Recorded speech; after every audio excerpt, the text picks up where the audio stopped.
Hi everyone, here's how to connect Bit-Panda Global Exchange to COINRULE. On the top right, click on the Panda icon. Then select API and then click on New API Key. Let's name the API, for example, COINRULE, and then let's grant the permissions to the API, read and trade. Click on Create API. Now you will receive a confirmation email. Click on the link provided. Once you do this, you'll be redirected to your account.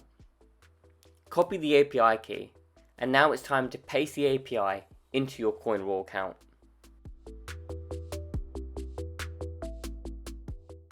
To do this, select Bit-Panda from the drop-down list in the Exchange selection. Paste the API and click on Connect. Once you've done this, you are now ready to trade with Bit-Panda on COINRULE.